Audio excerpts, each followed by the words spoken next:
The moon of Ramadan was sighted. Omar Salar saw his friends and said happily, "As-salamu alaikum." They replied together, "Wa alaikum as-salam." The mosque was full as Tarawih was about to begin. Fazil asked curiously, "Omar, why is Ramadan so important?" Omar Salah replied, "Ramadan is the month when the Holy Quran was revealed. It is very special for Muslims." Ayan added, "And fasting during Ramadan is the fourth pillar of Deen Islam. It teaches us patience, self-control, and kindness." Fazil asked, "When do Muslims have to fast?"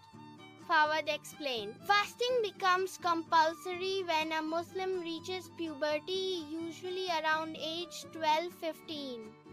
Before that, children can practice to get used to it." Omar said, "During Ramadan, we also pray, Tarawih, read Quran, and give zakat and sadaqah to help poor people." Ayan said, "Serving our parents is also important. Helping our mother and respecting our father pleases Allah." Fazil asked softly, "What about Laylatul Qadr?" Omar answered, "It is better than 1,000 months. Worship on that night is greater than worship of 1,000 months."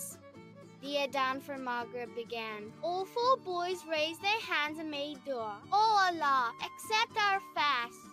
Help us serve our parents and forgive our sins on Laylatul Qadr." They broke their fast with dates and water. After Tarawih, Omar Salar said emotionally, "Ramadan is not just about hunger. It trains our hearts, teaches sharing, kindness, and love for Allah." Fazil whispered, "I hope I can keep these good habits after Ramadan." Fawad smiled. "Then Ramadan's lessons will stay with us all year." They hugged and said, "Alhamdulillah for Islam. Alhamdulillah for Ramadan."